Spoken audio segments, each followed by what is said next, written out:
Hi, my name is Mickey Ann Nabaum. I have been teaching over 20 years. About 3.5 years ago, I had to take a little bit of time off. I became very ill. I had liver disease, and we were not sure how that occurred, so it took a while to try to figure out why I had that disease and how did it happen. Through a really great team of doctors, we were able to figure that out, and through medication, I was able to start feeling a lot better. I wasn't at 100%, and I was still persistent to try to figure out why I'm not at 100%.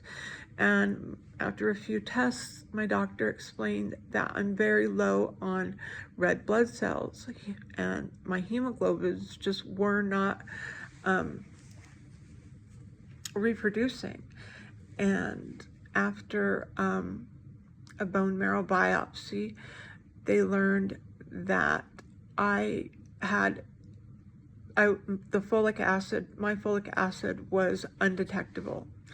Folic acid is necessary for red blood cells to reproduce. So it turned out that something that really dragged me down and made living really challenging for well over 7 years just needed a tweak in my nutrition and to add supplements into my diet. Having been on this for about 6 months now, I feel amazing. And I really thought that I was going to end up living my life out, being on disability, and then just retiring. And I don't have to do that now. And I'm really excited for the opportunity that I can go back out and hopefully find a job. You know, I got my master's degree for administration, and then I got sick. But right now, all I really want to do is just go back into the classroom. So, moving on with skills and strategies that I use in my classroom.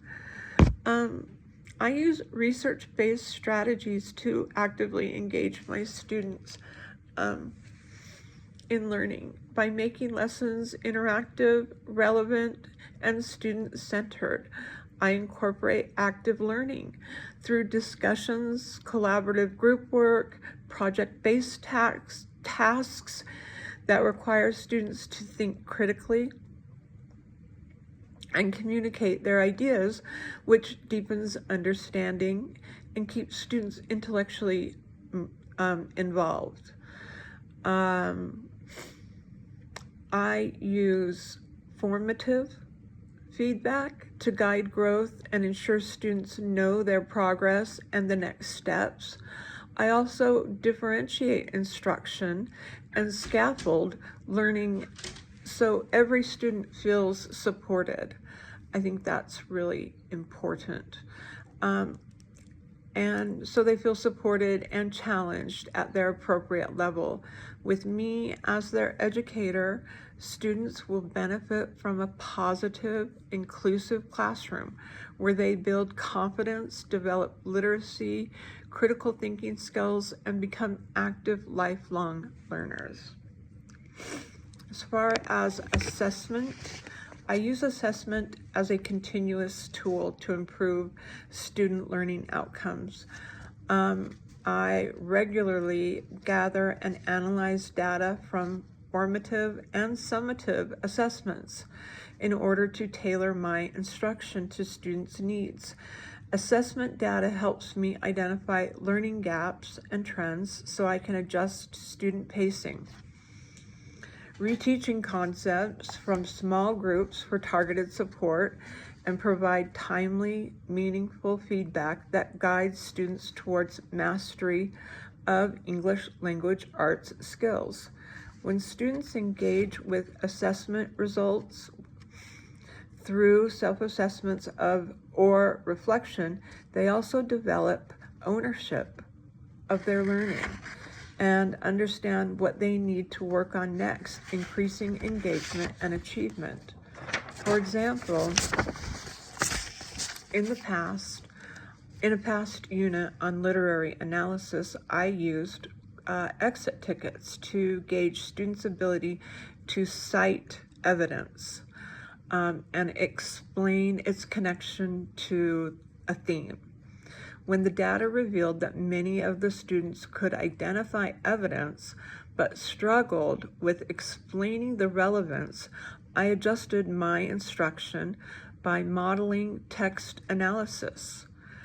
More explicitly, provided graphic organizers to scaffold their thinking, and held targeted small group sessions for students who needed extra support.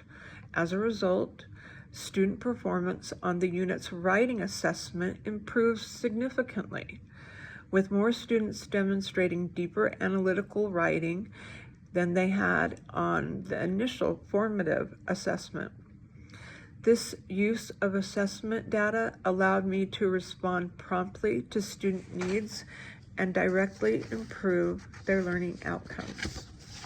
As far as lesson planning, I plan lessons with the intentional learning outcomes by aligning every lesson to the core, to specific standards, with clear, measurable goals that articulate what students should know and be able to do by the end of class. I proactively design lessons using the core and the framework of the core, ensuring content is accessible to all students by offering multiple means of engagement, representation, and expression, such as presenting material in varied forms, whether it be text or visual or auditory, and allowing students different ways to demonstrate their understanding.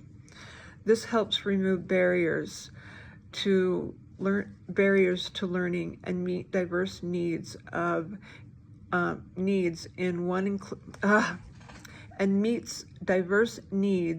in one inclusive plan rather than as an afterthought of accommodations. So basically, I like to include it in the lesson and try to make sure I'm covering everything that I can within the lesson, so that I'm not trying to, add in afterthoughts. So the lesson is more cohesive.